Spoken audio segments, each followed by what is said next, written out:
What's up, Cowboy Nation, Cowboy Headquarters, and America's team? It's your guy G, the number one Cowboy fan, Hampton. Listen, I want to share something with you guys, man. I don't know about y'all, man, but it's been brutal. This week has been brutal. Cowboys, I need y'all to do better because I have been taking a beating from buying sodas, buying cokes, paying bets, getting laughed at, being the butt of all the jokes. And so with that being said, I hope you guys are doing okay because it's been rough. Oh my gosh. They just did it again. Detroit just scored another touchdown.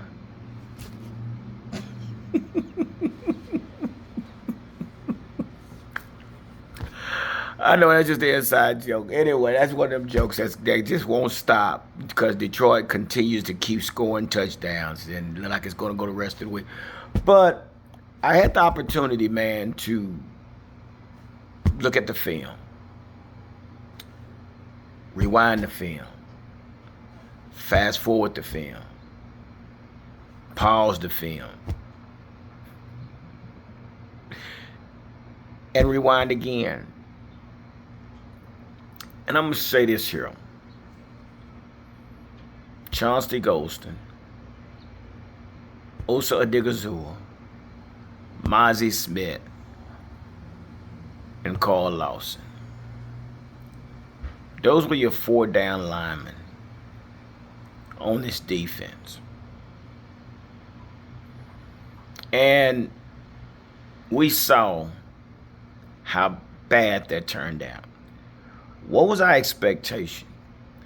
So let's start with Osa. Osa is a pass rusher. Osa is not a run stopper. Chauncey Golston, not sure what he is, but he's getting playing time. And he plays behind Tank Lawrence and Micah. Then you have Carl Lawson on the other side. That has been sitting on the couch, and we called up to come play with us, along with Joseph Linville. Now, this is a recipe for a wait and see, keep your fingers crossed, a hopeful game with these individuals on the front line. But I also had a chance to listen to Mike Zimmer's press conference. One thing about Mike Zimmer is he does not dance around questions being asked. Mike is going to answer the question that is asked, and he's going to tell it like it is. He was asked about the four down linemen that he had and how much did he miss or how much difference did it make that your starters wasn't there. And Mike Zimmer answer was, we got to go with the guys that are there. He never made the excuse about, well, we didn't have this guy, we didn't have that guy. He said it's about the players that's on the field. But not only that, he was asked about the questions. About the missed tackles, and he said that they lost the eye test. They failed the eye test. Basically, they were trying to do too much with Damone Clark at the defense, like he was. The defense was different when you was missing Eric Kendrick, but he never made excuse. It was all about talking about the individuals that was in the game at that time. So, with that being said, I can appreciate Mike Zimmer and his answer to the question. If you haven't watched the video, go back and listen to the video. He said, "Well, what can you do to help Trey Diggs tackle better?" Well, he didn't just talk about Trey Diggs. He talked about all of the tackling. And then the question was asked, do you think your team or something that they need to tackle better? But what he said, the things that we do, paraphrasing, we will work on tackling drills again. See, Mike understands that there's a problem with this defense, but he's not making excuses.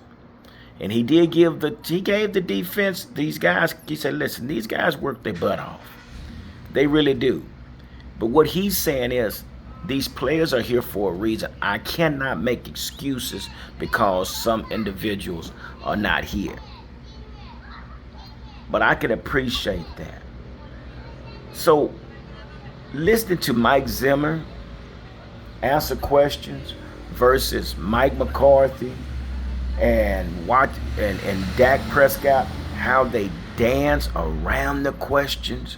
They can never directly answer the questions that's being asked. That frustrates me so much, knowing that Mike McCarthy is asked a question and he dances around the question because you know why? He does not know.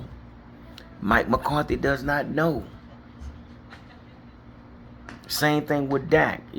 Dak, if you want to save your job and save your reputation, you better start speaking up, son. I'm going to tell you that right now, because basically you and McCarthy are making each other look bad. But I said that to say this.